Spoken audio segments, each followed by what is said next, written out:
Are you ready to untangle from your past, recover from heartbreak, and revive your life? This is Soul CPR with your host, Ann Papayoti. We've all had soul-crushing experiences and lost ourselves in our pain, but there is a way out. On this podcast, Amazon best-selling author, award-winning life coach, and advice columnist Ann Papayoti helps us navigate the path from heartbreak to healing. So now, please welcome the host of Soul CPR, Ann Papayoti.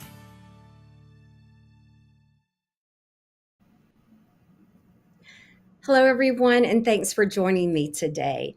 You know, when I host guests on this show, I love bringing on extraordinary, ordinary people who've experienced some of life's greatest challenges, overcome them, and then they're willing to share their stories and offer us their wisdom. And today I'm really excited because I'm proudly bringing on my youngest guest to date. And he's a St. Edward's University student in Austin, Texas, majoring in video game development, and he is a two-time published author, Alec Campa. Welcome to the show, Alec. Oh, I can't hear you. Let's check the...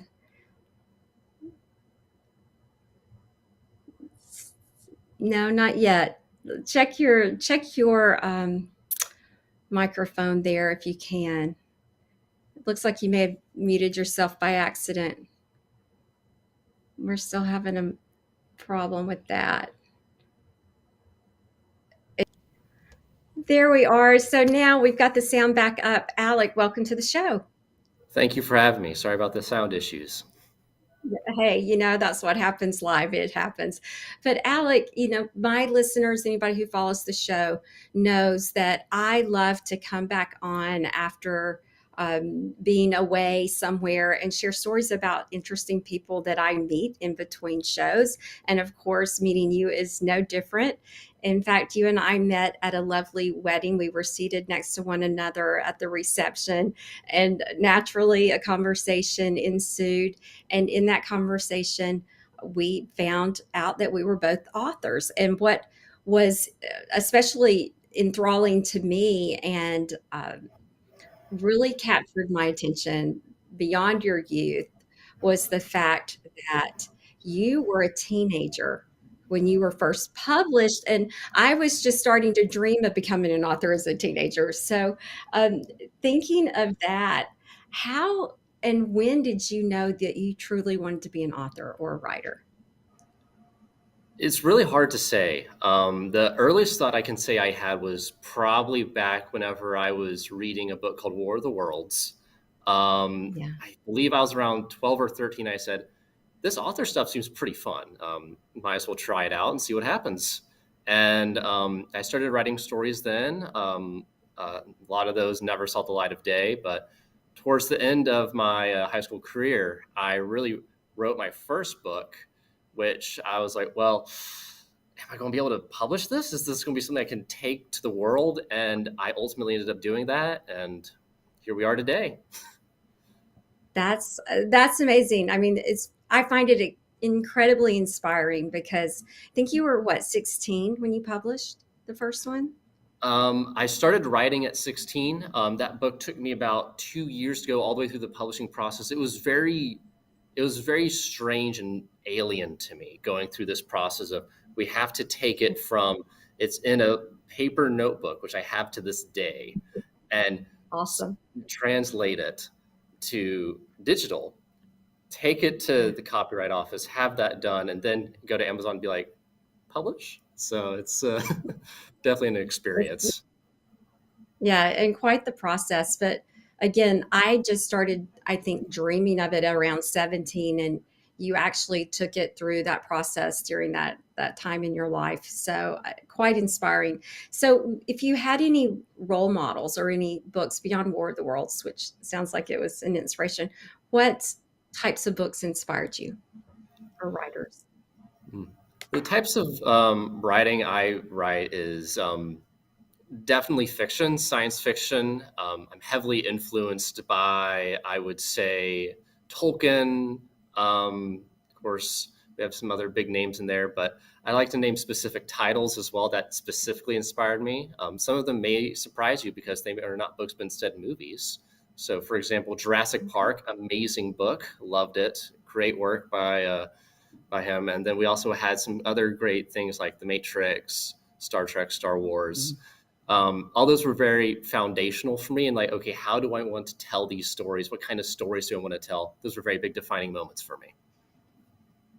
Oh, absolutely. So it sounds like being a storyteller is really what you aspired to become and have become in your work. That is definitely what I strive to be. I was, as you can tell, very inspired by those works I saw, and I want to help spread stories like that to people who come after me, just like the people before me spread their stories to the generation after them, which I happen to be a part of. And Right. being a part of that process is a really inspiring thing to think that someone may read my books and say, this is something that I find interesting. That, I mean, as long as one person does that, I'm happy. That was my goal and I've achieved it, I believe, at this point. I love that. So that sounds like that might be like the reward from writing. What was the most challenging thing or difficult thing about writing and or publishing the book? Initially on the first time I published, it was definitely the process. It is a very deep and intricate process of having to, okay, we have the manuscript, let's edit it down, and then you have to worry about legal things such as copyright, like how do I file this? How do I take it to self-publish? How do I take it? Should I take it to a publishing house? Those are all decisions you have to consider. And that can be a lot, especially for me whenever I was 17 looking into all this and trying to do all this research. And I was like, this is a lot of words. I don't know if I can juggle this in classes. But you can manage to do it. It's possible. And I mean, I hope I'm proof of that for anyone else who's out there hoping that you can do it. You can. You just have to Yes. really take a look at that, really analyze your choices, and then make the one that's right for you. Do you find that your writing is somewhat personal? And in so doing, did you find a vulnerability in sharing it with the world? You do. You can easily recognize that, not necessarily through yourself, but how your characters develop themselves. In my opinion, the best written characters are the ones that speak for themselves. If that makes sense. Their dialogue seems like them. Their actions seem like them. They seem entirely unique within themselves. Having characters like that means that it's coming from something within you. It's finding something within you that you may not even notice, and then that is expressing itself through a character. It could be an insecurity, a strength, whatever it might be, it will appear, and you may not realize it until you read through and you're like, that that may be something. That may be something. And thinking of that, is there a character in this first book that is completely you at all? I wouldn't say any singular one is all me. They all have unique aspects. Okay. For context, my first story was a real hero's journey. A Yeah. young blacksmith going on to become a hero in a fantasy world, and it's definitely interesting to see because I see some of my aspirations through that character. I was like, I wanted to be a part of something bigger than I was then. Everyone dreams of doing these great big things, and through that character, you could see through action, he's manifesting what he wants to become. He has recognized, okay, it's time to become something great. It's time to strive for a goal. And those characters within that story may strive for different kinds of goals, but they're all goals nonetheless. And some of those I goals may love relate to that. me. Yeah, that's very cool. And so the first book, what is the title of the first book? My first book is titled Gallant. I tend to have a thing with one word titles. It's just Gallant, Galant, just one simple Mhm. word. And I felt that word encompassed the heart of the story the most. Okay. Okay. That was going to be my question. How did you come up with the title? But the heart of the story is really cool. And I'm really intrigued by the cover designs as well. And did you do them yourself or you had someone do them for you? I had an amazing cover artist help me with this. The cover artist and I have known each other since high school. We were in the same animation program together, and they're very, very talented. And I'm very blessed to know that artist. And as you can see, at Yes. least on the cover of that first book, um, is the name of that cover artist, Sammy Galato, an absolute legend, if you ask me. Of course, I'd Yes. say, here's my sketch, my basic outline of what I'm looking for. And we worked together through the process and we made it happen. That's amazing. I love that it was another young person that worked with you to make that happen, because that's going to be the theme of a lot of what we're going to about today. And I love that it was about through action, striving to make goals happen, because that's another really key element and theme of what we're going to talk about today. And so I look forward to delving a little bit more into that. But before we move forward, I think it's a perfect segue for our first commercial break. And when we come back, we're going to talk about kind of moving into your 20s a little bit, perhaps, and moving into what might have been your first life crisis. So don't go far. We'll be back with more Soul CPR in just a heartbeat. Mike Zorek, a three-time California state champion in Greco-Roman wrestling at 114 pounds. Mike, blind since birth, was born in Hartford, Connecticut. He was a six-time national placer, including 2 seconds, 2/3, and 2/4. He also won the Veterans Folk-Style Wrestling twice at 152 pounds. In all these tournaments, he was the only blind competitor. Nancy Zorek, a creative spirit whose talents have taken her to the stage and into galleries and exhibitions in several states. Her father, a commercial artist who shared his instruments with his daughter and helped her fine-tune her natural abilities, influenced her decision to follow in his footsteps. Ms. Zorek has enjoyed a fruitful career doing what she loves. Listen Saturday mornings at 12 Eastern for the Nancy and Mike Show for heartwarming stories and interesting talk on the BBM Global Network. Are you struggling to care for elderly parents or a spouse? Do you wonder if being a caregiver is making you sick? Are you worried about taking time off work to care for elderly parents and balance work, life, and caregiving? Has caregiving become exhausting and emotionally draining? Are you an aging adult who wants to remain independent, but you're not sure how? I'm Pamela D. Wilson. Join me for the Caring Generation radio show for caregivers and aging adults, Wednesday evenings, 6 Pacific, 7 Mountain, 8 Central, and 9 Eastern, where I answer these questions and share tips for managing stress, family relationships, health, well-being, and more. Podcasts and transcripts of The Caring Generation are on my website, PamelaDWilson.com, plus my caregiving library, online caregiver support programs, and programs for corporations interested in supporting working caregivers. Help, hope, and support for caregivers is here on The Caring Generation and PamelaDWilson.com.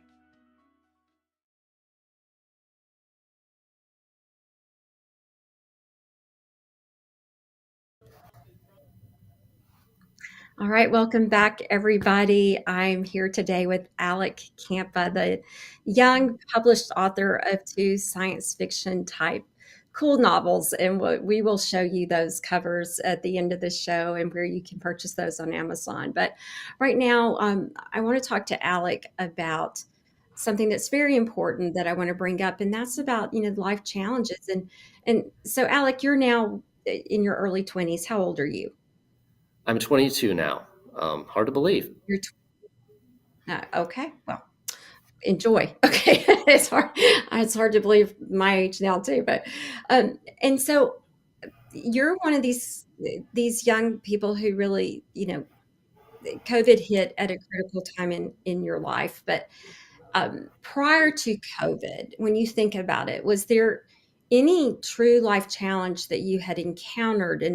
And I because a lot of people grow up and they experience maybe bullying or struggling in academics or social challenges or family dynamics. So tell me about your life prior to COVID, if there was anything at all. My life prior to COVID was pretty standard, I like to think. I mean, bullying, everyone dealt with that. I mean, I've always been a little socially awkward, so that was definitely something to get through. But did I suffer anything extreme? I wouldn't say so. Not until the pandemic hit was the first real crisis I saw. I was born in December of 2001, so that's following 9/11. So I grew up after such a major incident like that occurred. So in terms of such a global scale crisis, COVID was most Yeah. definitely the biggest one following the economic crisis of 2008. Right. So I think a lot of people in Gen X, which is my generation, are we underestimate the impact that it had on Gen Z because we've been through lots of different crises, whether it's in our individual lives or we've had these different, larger scale um, impacts that we have learned some kind of coping strategy, or we've we've learned how to get through it. We've become resilient because of experience, right? And so we forget that life was good for many of you, and then bam, like in a Marvel comic or some kind of video game, perhaps the world stopped for you guys. And so what can you tell us about where you were, how you were living when life stopped as you knew it with the pandemic? One common consensus I tend to hear is that during COVID, it was like the spring break that never ended. I was very fortunate. I was able to have a graduation, but I didn't have a prom. I know many people who didn't have a graduation ceremony. They received their certificates in the mail. And it was like the world became a ghost town. For example, I started my first semester of college in a dorm that was on a campus that was entirely silent. All virtual classes. There was a few meetups in person that I had for one class, my freshman seminar. But beyond that, I never physically saw many of my classmates' faces until I'd say around 2020, late 2021, early 2022 is when things started to lighten up. Um, it was very strange. The world that I had gotten used to, that idea of when you go to college, you're going to like have all these great events. You can immediately go to these clubs. At least on my campus, a lot of clubs shut down. The campus population dropped dramatically. A lot of people just stayed home. A lot of people took gap years. It was very strange. Like I said, a ghost town. It's like you're rolling in after sunset on a 1950s Western flick, and there's no one there except for the outlaw. The outlaw for us was COVID. Yeah. Yeah. Wow, what a great description of that. And I just trying to think how that affected your peer group, not only socially, which I can imagine now, and I really picture that as a ghost town now, picturing the campus, and mentally, academically, um, having to learn pretty much everything virtually, it sounds like, how isolating all that might have been. So we titled, this show about turning demotivation into passion, right? So turning demotivation. So how demotivated were you during this time in your life? I'd say my expectations were subverted per se of what I was expecting, but it was also an opportunity. There's always an opportunity in things you do not expect, and I would say for me, this was an opportunity to spend some time because I was locked in a dorm room. I could leave, but what was the reason of leaving? Concrete walls, linoleum floor, one singular light that I can still remember the buzz to this day. Uh, it it was definitely a chance for me to look at those long term goals. I originally didn't think I'd publish a book till I was retired, and that really made me sad because I was like, well, I'm going to have to shelve Gallant for decades. But this was an opportunity for me to pursue that dream. And whenever I recognized that, I called up that cover artist and said, "Hey, you want to do a book cover?" And Sammy said, "Sure, let's go for it." And so I had some editing work done, and we somehow worked through it. But I'll be honest, I don't know if I would have published then if it wasn't for COVID, because I saw it as an opportunity. And I don't know if everyone else thought of it that way, but it was an opportunity to do things that you wouldn't have otherwise expected to do. Yeah. That's the power of perspective, right? And the is to turn what is an apparent challenge when you have no control over something, you can change how you experience it by changing how you view it. And that's what I hear you doing. And that's the whole premise of my co-authored book, The Gift of Shift. We can't always change our circumstances, but we can change how we experience it by how we choose to view it. So I hear you doing that, which is a character trait of the most resilient people on the planet. So, as young as you are, you're quite wise. So, you took this situation that was desolate for everyone, and you made a choice, and you did something quite powerful. You took it, and what you were saying through action that you said in the beginning, which is what your book's about, achieved a goal, like your characters. So very Exciting. cool. So, yeah, precisely. So after this first book, when did you start your second book? Um, this may sound a little crazy, but I started writing my second science fiction novel, Overlord, which I was very ambitious with immediately afterwards. And I had already been ideating it for probably about 5 months beforehand while I was editing Gallant. It definitely had a lot more character driven development. I saw a lot of the struggles that were occurring in the world at the time, and I said, well, how can I turn this unexpected feeling that I'm seeing around me into something that I can encapsulate in a story, and then that story that I can then tell. One thing that you Yeah. constantly hear, I mean, for example, let's think of H.G. Wells. He wrote War of the Worlds, Time Machine. His science fiction is definitely based around the world he lived in. I'd say the same thing about my works. Gallant was written before COVID. Overlord was written during it, and you can definitely see a tonal shift. Creators are influenced by their environment just as much as they influence their environment. And having that environment around you, the one that you need the most for the story you're writing or the one you want to tell, is vital to writing something that is good and complete. Yeah.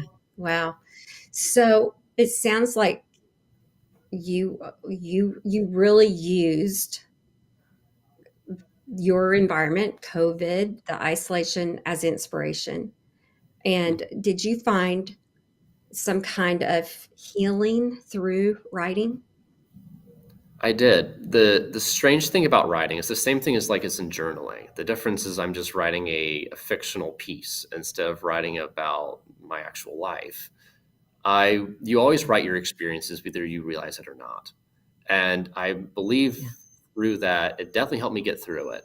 For example, I had close contact with someone who had COVID, and unfortunately, as a result, I had to be locked down for around 13 or 14 days during in my dorm room.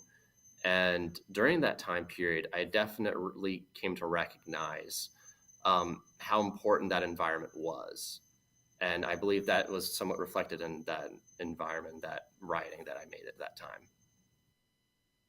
I see. I see. So in Overlord, do you have some of the characters from Gallant? Do they continue into the second book like a series, or does the story continue? Or tell me about that. They're completely separate worlds. I wanted to experiment with something new. This is my personal writing philosophy. You probably were told this very specific one in high school. They told you that writing is rewriting. I disagree. Writing instead is Okay. experimentation, being able to experiment with new things, explore new ideas. That's the core of fiction writing to me. And that is most definitely what I did. Entirely new world with entirely new characters and entirely new challenges. That's what COVID was. Very cool. Awesome. Now, did you find, because you were going through changes, did you still find elements of yourself in your new characters in the new world? You always do. I definitely found through some of the characters that some of what they were not necessarily exactly what they're experiencing, of course. This is a fiction story. No one's going to have to fight a giant monster in the real world, thankfully. Um, but we all have our own different kinds of monsters we have to face. And I found that reflected through those struggles, I was facing my own, as strange as that sounds. And it was kind of like what you said, do you find healing in your writing? You do whether you realize it or not. And you sometimes can tell more about yourself by what you write and what you put down than what you immediately explore about yourself. There's always more layers to the picture. Yeah. You are so wise and mature. I don't know if you realize that, but in how you communicate, the depth of what you're sharing. I'm going to share this with a lot of my writing friends because I want them to hear this episode with you. And that makes me wonder, did you ever take a writing class ever? I did. I have in university. I did beforehand. But the biggest things I've been a part of are writing clubs. Here on St. Edward's University, we do have a creative writing club, which has been very helpful in helping me read through some of my existing work. And there was also a creative writing club in high school that helped me a lot. Awesome. Yeah, I think we get further in group settings in most everything in life, no matter what it is. Well, Alec, this is a perfect time for our second commercial break. And I know the listeners are going to be excited to hear more from you. So don't go far. We'll be back with more Soul CPR. Dr. RC will share extraordinary resources and services that promote educational success, as well as making a difference in the lives of all social workers, as well as the lives of children, adolescents, and teens of today. She will have open discussions addressing many of the issues that we face about our youth and how being employed in the uniquely skilled profession of social work for over 18 years has taught invaluable lessons through her personal experiences. She will also provide real-life facts, examples, and personal stories that will confirm that why serving as a child advocate is extremely beneficial when addressing the needs of the whole child. Listen live to Dare to Soar, Saturdays, 10 a.m. Eastern on the BBM Global Network, and tune in radio as Dr. RC will provide thought-provoking information that will empower, encourage, and strengthen students, families, and communities across our nation. You can also visit her at soarwithkatie.com. Author, radio show host, and coach John M. Hawkins reveals strategies to help gain perspective, build confidence, find clarity, achieve goals. John M. Hawkins' new book, Coached to Greatness, Unlock Your Full Potential with Limitless Growth, published by iUniverse. Hawkins reveals strategies to help readers accomplish more. He believes the book can coach them to greatness. Hawkins says that the best athletes get to the top of their sport with the help of coaches, mentors, and others. He shares guidance that helps readers reflect on what motivates them, rediscover and assess their core values, philosophies, and competencies, find settings that allow them to be the most productive, and track their progress towards accomplishing goals. Listen to John Hawkins' My Strategy, Saturdays, 1 p.m. Eastern on the BBM Global Network and TuneIn Radio.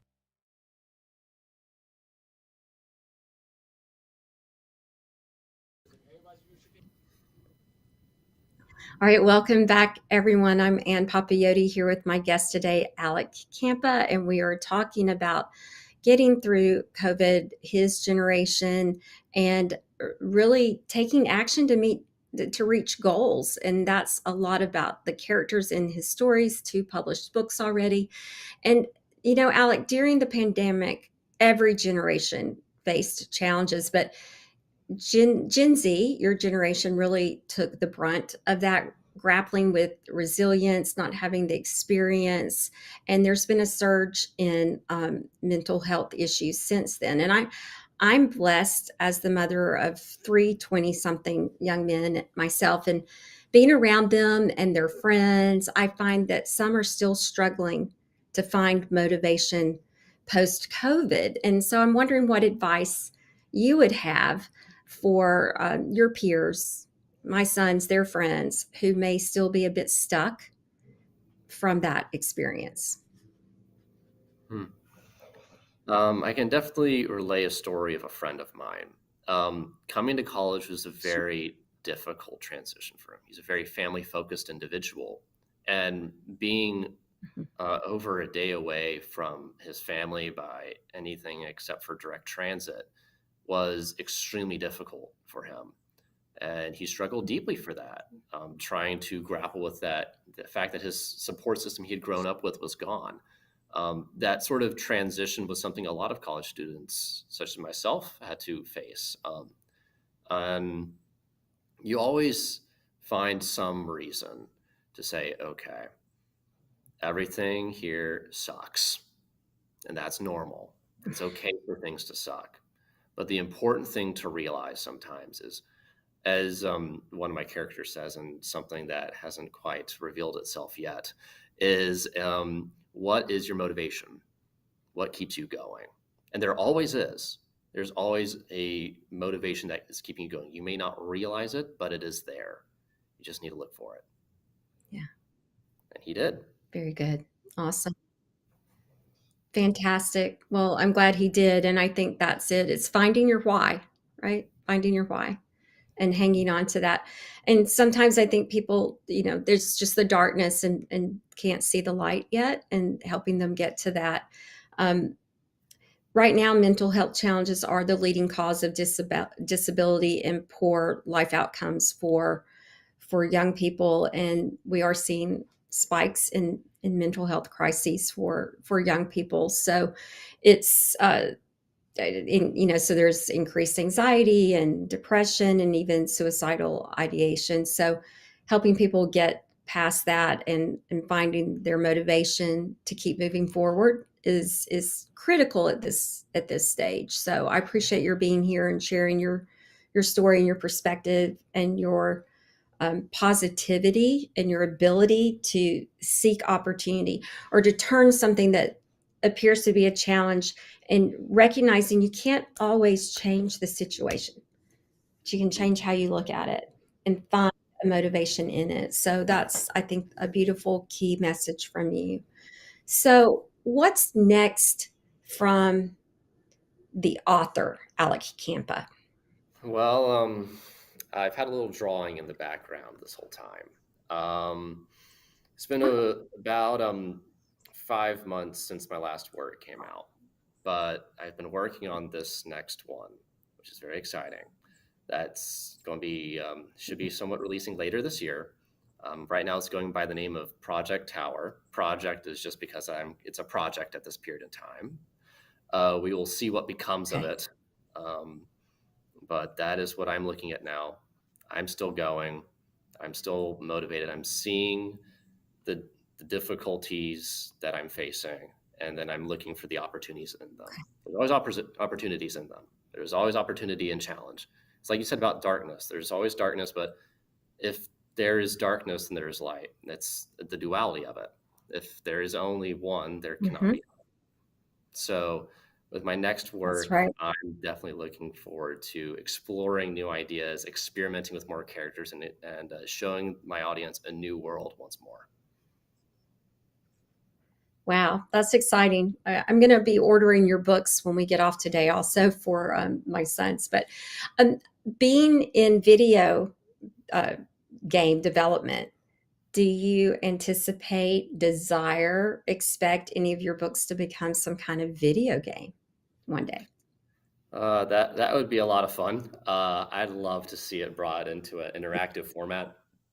Um, Yeah. Novels, of course, are always in the eyes of the beholder, and so are video games. I'd love to see my audience be able to more directly interact with my creations. That'd be so much fun. I'd love to work on that. Okay. So maybe that's a goal to take action towards. I'm just Yeah, that's asking. my board here. Yeah, there we go. Yeah, it's on the board now. All There. right. All right. Because one of my questions was going to also be, then what's next for the student, Alec Campa? Next is graduation. I graduate in a few Okay. weeks. I then go out and start working. I go out and start going from adult light to adult premium, which for better or for worse has its own unique challenges, and I'm looking forward to facing them. Yeah. It's definitely something that may not be the easiest to be on the bright side of, because I'm once again going to be uprooted from the environment I've been in for 4 years, uprooted and then taken somewhere else and having to put those roots back down and take those skills that I've learned here and apply them and hopefully get into the field that I'm dreaming of getting into. It's definitely going to be a challenge, but it's one I'm willing and ready to take. I hope everyone else in my generation is. Wonderful. I have no doubt. Yeah, I have no doubt that you will bloom wherever you are planted. And so, do you have the job waiting for you, or are you still interviewing? Where are you at in that process? Still applying, still interviewing. I'm still, like a lot of my generation, trying to find that first home after university, after our education. Um, but it's not impossible to find it. The video game industry right now, I've written a few articles on it, is not in the best place, unfortunately. We've been having rolling layoffs for the last few months. We've lost, I believe, this year alone, over 7,000 to 8,000 jobs. It's been rather gnarly, but Oh, wow. that only means we'll bounce back stronger, I like to think. Well, there it is. That's the outlook. I love it. Okay. Well, so expecting that bounce back, where do you see yourself in 5 years? Where do I see myself in 5 years? That's a good question. Optimistically, I would really like to continue writing. I've always done it as a passion project. Only recently, I guess relatively recently, I've really started publishing those stories for other people to read. I really do plan on continuing Mhm. that, and I'd love to keep making video games. That's my goal to keep doing. That's what I've studied in. That's where I have mentors in, and that's where I plan to keep going through. And my hope is that my creations ultimately, my big goal of it all, is it has a positive impact on people.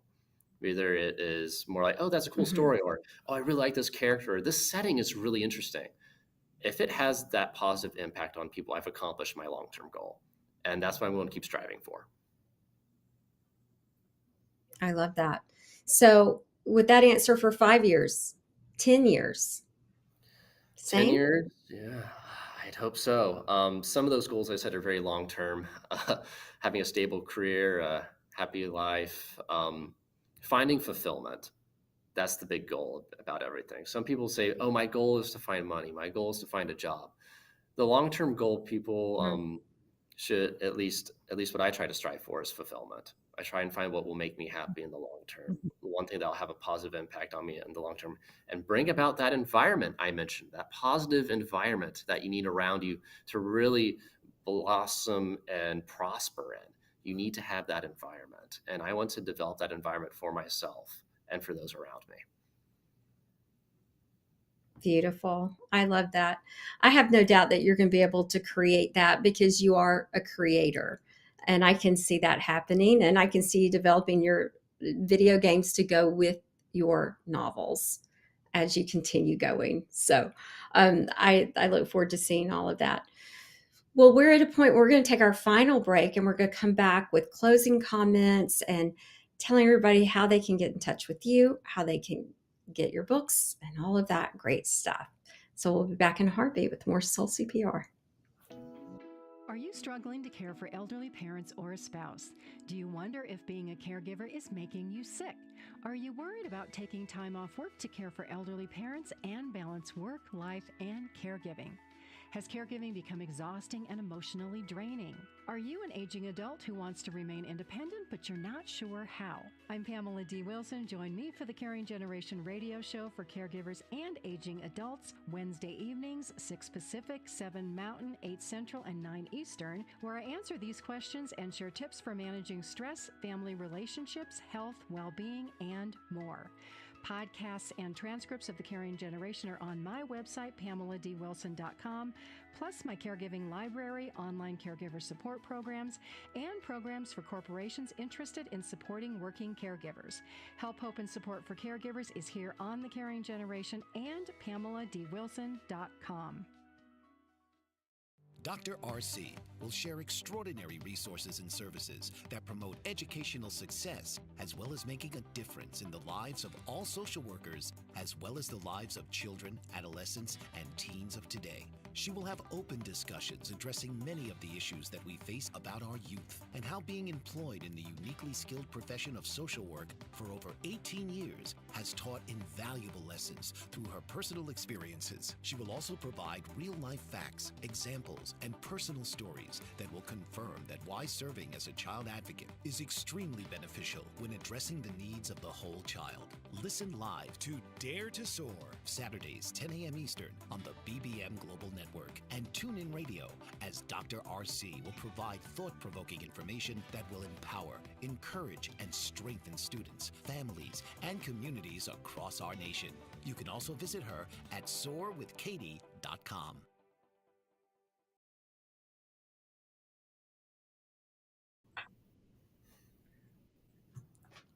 And we're back with Alec Campa today, and we're talking about writing and motivation and finding, despite challenges, finding the opportunities amongst them. And there always are, as Alec has so gracefully been able to state and give us examples from, and even his characters, finding those goals and achieving them. And I love that his characters are based on that.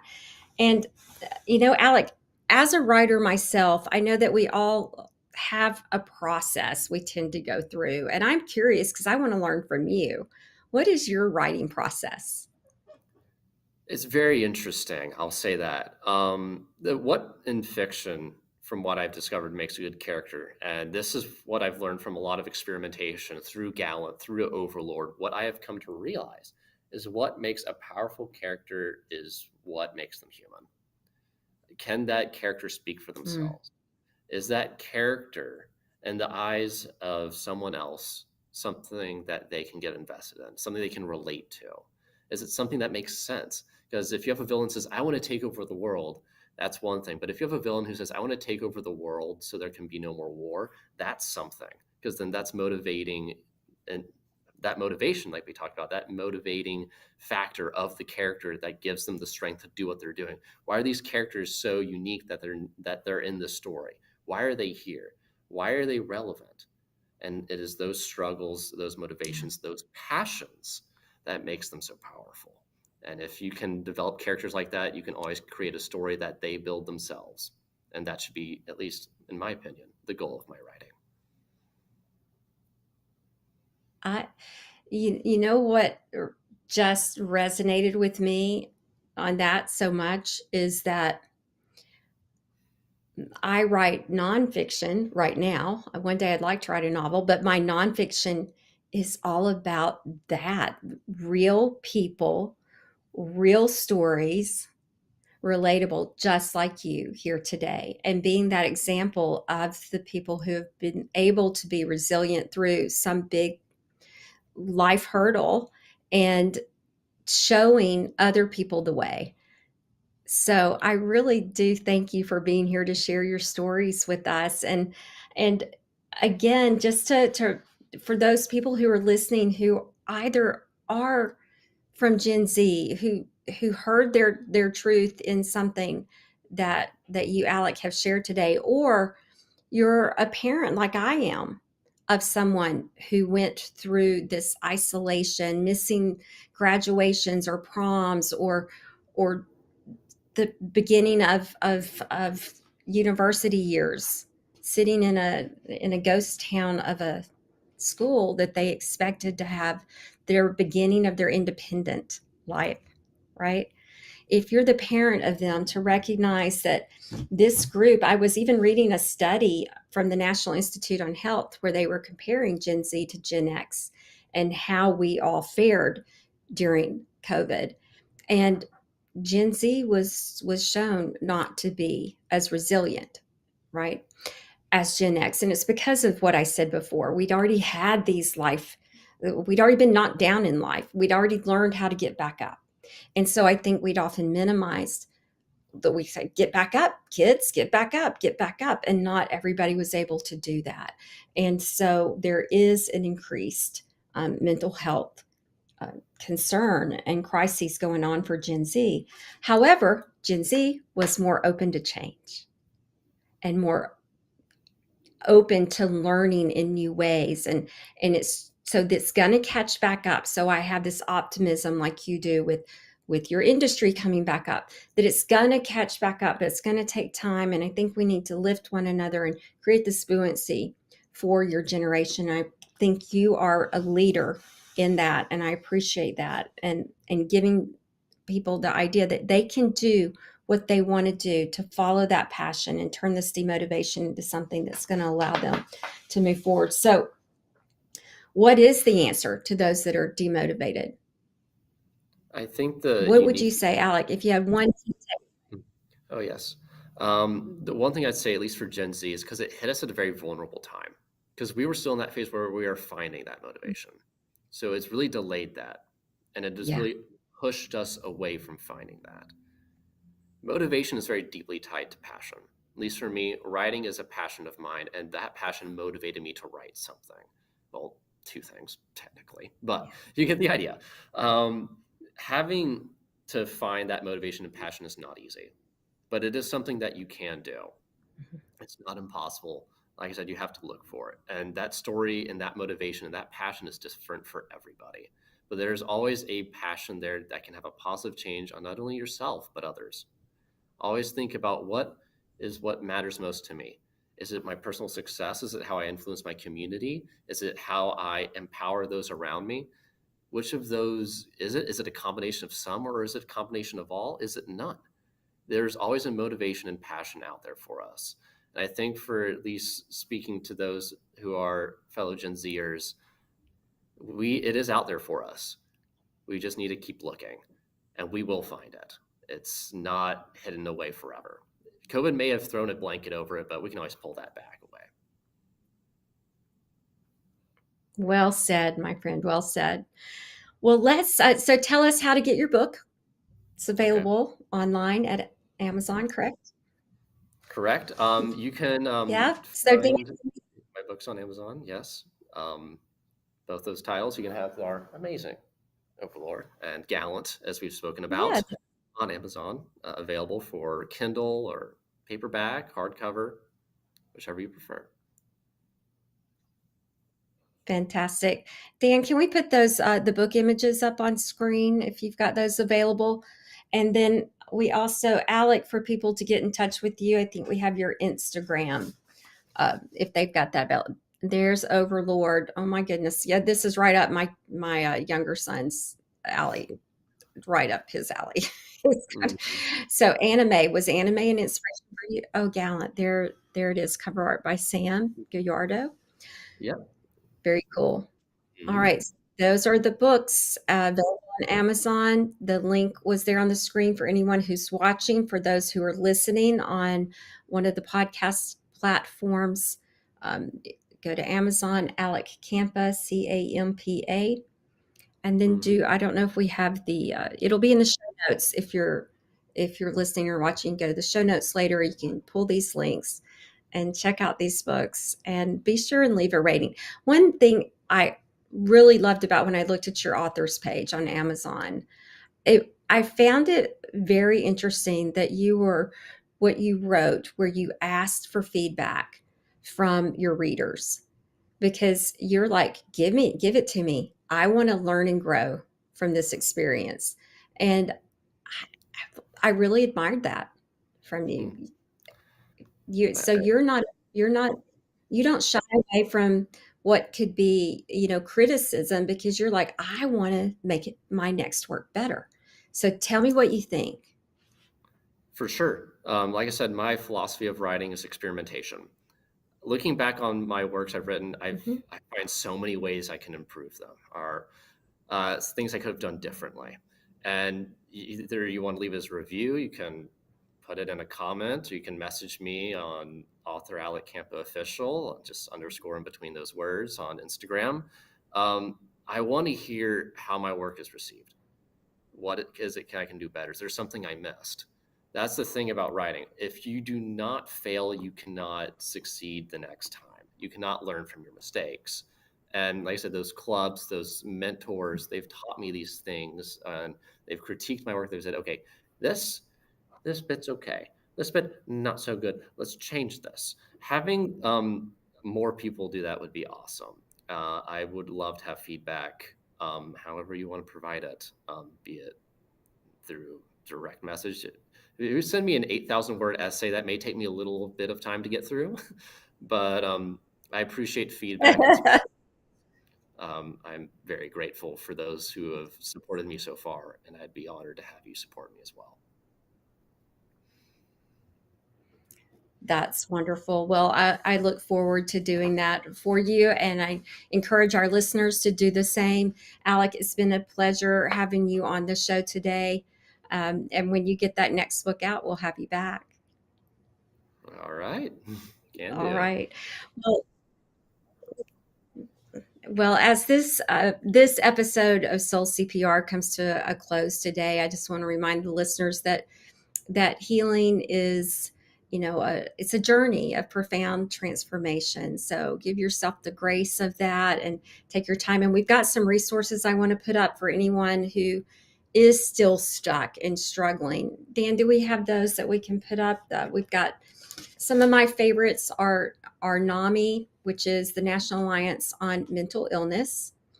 And don't love the word illness, but this organization has been around forever, and they've got great resources. They have kids, teens, young adults with lots of resources for mental health. And then we have Mental Health America.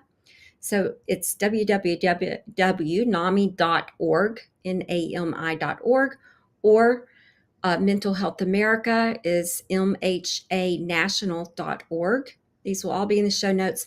And then I am super fond of Boys and Girls Clubs of America, and Dan is letting me know that they will be in the show notes. He doesn't have access to them right now. We had a change in engineers or at the beginning of the show, so some things are not available.